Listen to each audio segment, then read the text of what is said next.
Yeah, Abram, y'all were much more productive offensively in the second half. What kind of adjustments did y'all make? I really don't think it was any real adjustments besides our energy.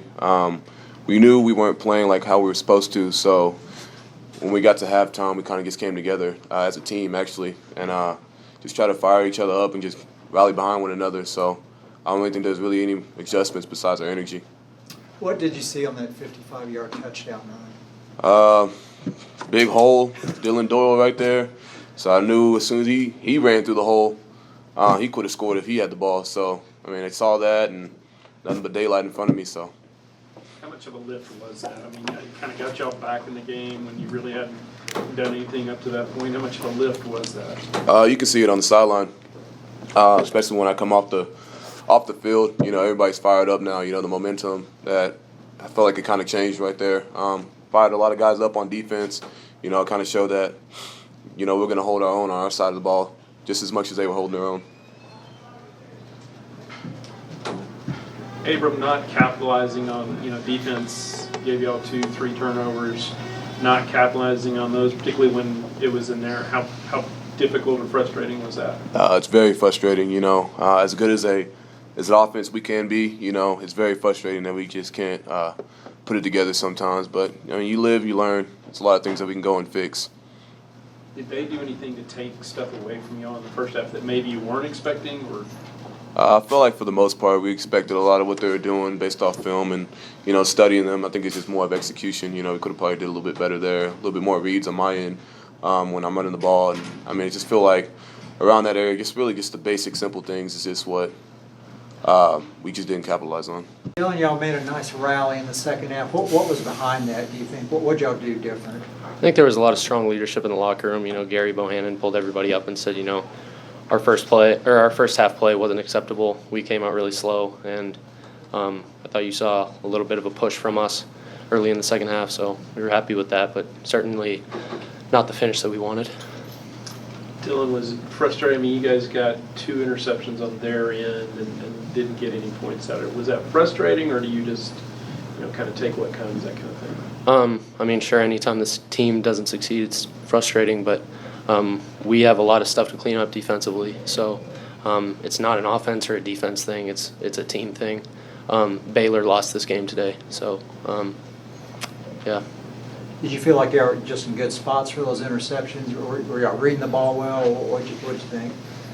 I don't know. We've got to watch the tape. Yeah. I couldn't tell you honestly and give you an intelligent answer without watching the tape. So. How about just on yours? What did you see there? I took my drop. Ball was tipped up. I think there was some good coverage on the other hash and got lucky. Right place, right time. So. Dillon, how different is it without Terrell out there?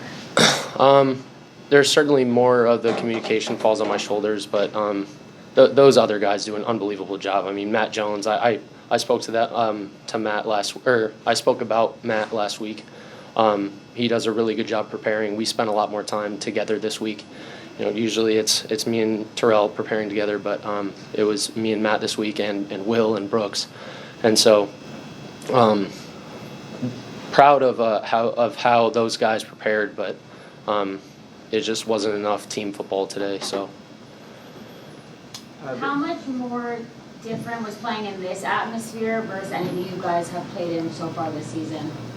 I've spoken to this before, but we try not to let the outside affect the inside very much.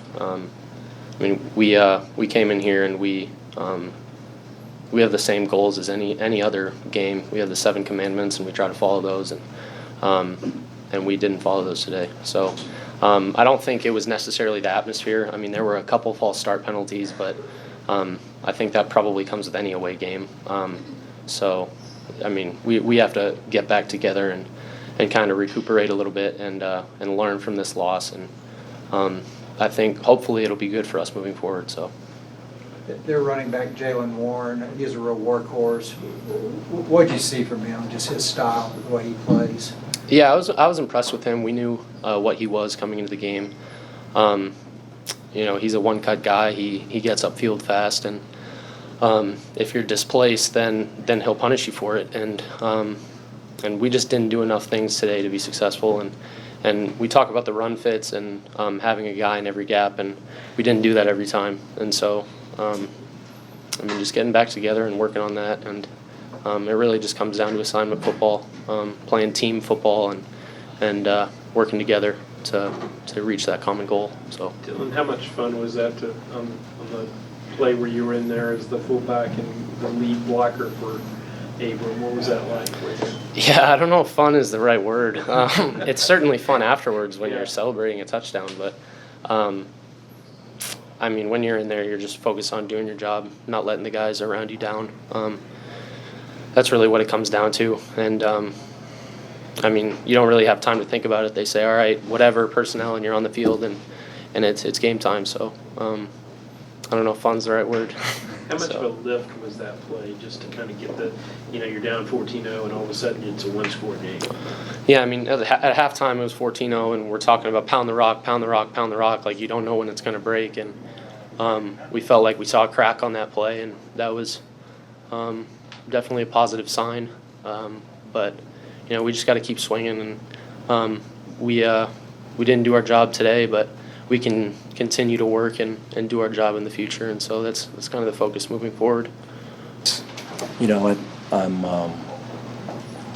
I'm proud of the team and the effort that we made in the second half. I thought there was opportunity to kind of point fingers and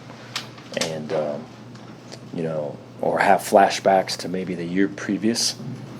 I think there was times in that first half there was you could catch that feeling, and I never saw that. And so I'm proud of how connected the team is, and I'm proud of the fight, the collective fight that we came back out with in that start of the third quarter.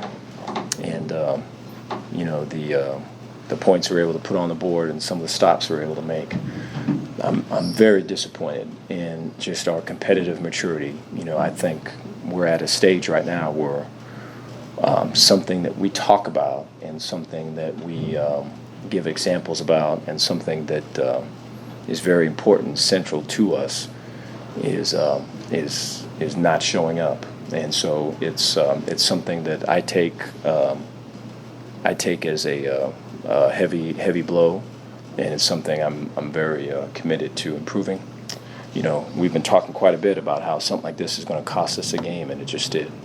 And so I think, the locker room is very somber with that thought. I think getting home tonight, putting on the tape, making the corrections, I think there's things coaching-wise that we can certainly correct. There's things offensively and defensively and special teams we've got to address, and then getting better. I think this is a defining moment in terms of, where we go from here. With that, I'll take any questions. Dave, when you say competitive maturity, does some of that relate to consistency throughout the game? Because you had some good moments today, but not enough. Yeah, so competitive maturity to me would be to be your best authentic self in the most competitive and pressurized situations, which, I feel ashamed to say that is really what we want to be about. And so for us to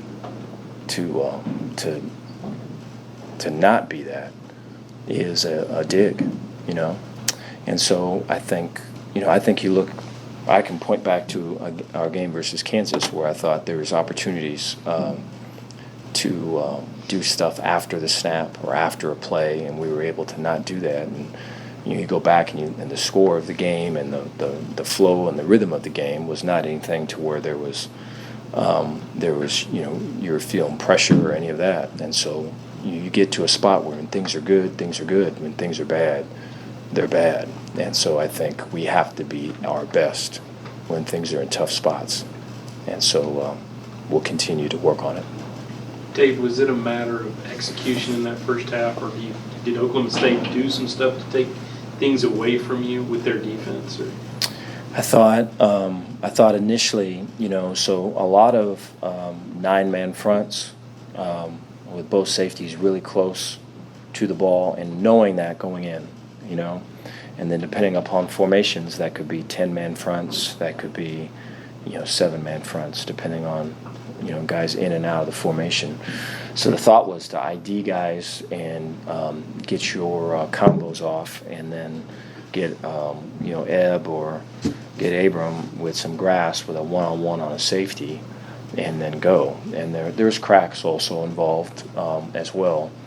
But, early in that game, I think there were safeties that were back 10, 12 yards. They were making plays for -2, negative yardage plays. And so they were really flying up there. And so I think when it's at that point, you have to throw the ball. You've got to get them to back up and respect, that, hey, this thing's too flat, And so we were able to do that some, and I thought that was really the plan coming out in the second half.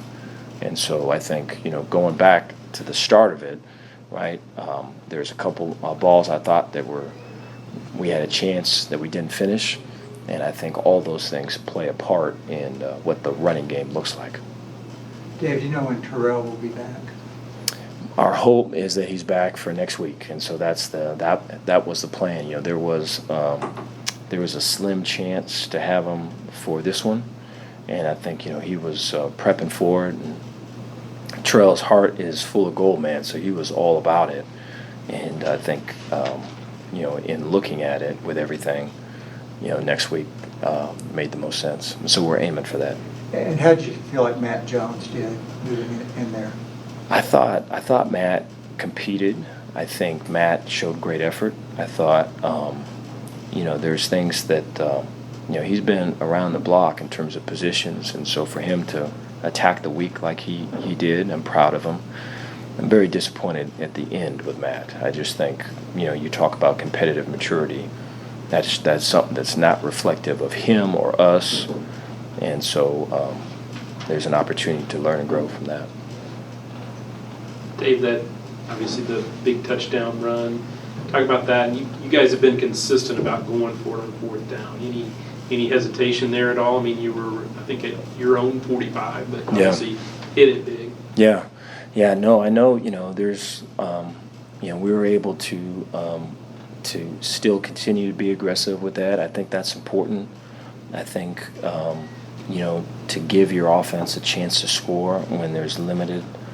When there's been limited success on that side of the ball, if you feel you've got a good play and good angles, and the analytics gives you the go ahead, all good to do it. I think our team feeds off of that, and so when it works, it's great, and when it doesn't, there's when it doesn't, you need the other side of the ball to step up and make stops, and we were able to do that some tonight. Could you tell what opened that up so much on that left side?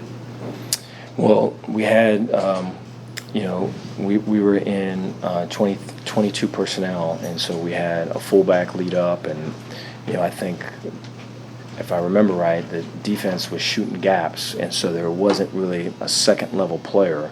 So once we inserted with Dillon, there was no one left. And so I think and I think that particular play hasn't been shown necessarily, right? And so like if it's a stretch play or a zone play without a lead blocker, which creates another gap, then the idea of hitting things and getting a negative deal makes sense. But if that blocker, when he inserts, he adds another gap, and that was the gap we were able to run in. Dave, you also went for it on another 4th down in the 4th quarter. Did you feel like the offense was just playing pretty well at that point, and that you had a pretty good shot at it? Yes, yeah, and so I think again looking at analytics, it gave us the go ahead, and then I thought just the opportunity to take advantage of momentum. We felt that we were in a good rhythm throwing the ball, and in a good rhythm protecting, and so it's one of those things to where, if we want to be aggressive and we want to be that team that is hard to stop, I think it starts with us as coaches. And so, I think I remember, in thinking about this, and I think you and I may have talked about this a couple of weeks ago, is the 4th downs are great when they work, and so when they don't, it always gives you second thoughts. But I think it's important to be aggressive. Dave, how'd you feel like Gary in the passing game went tonight? I thought he competed. I thought, there was times where it was difficult to hear.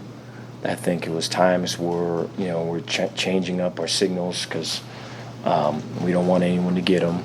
And so there were things going outside of the thing that he was in. I thought he handled that really good. I thought, defensively, when we needed stops, he was in the huddle, motivating guys.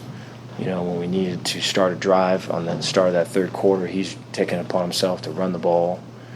I love Gary, man. I think he gave us everything he had, and I think it's a big growing moment for him because for sure there's things that we can improve on, but that goes for me too. In that aggressiveness mindset you talked about, you had that opportunity, I guess, to decline the penalty to make it 4th and 2 late in the game. Was the fear that Oklahoma State would go for it there? Kind of what went into that decision? Correct. Yep. Yeah, we thought, if they were to push them back and they were to have to kick any yards back on those things, it helps in terms of the ratio, the success ratio. So let's make it as hard as we can.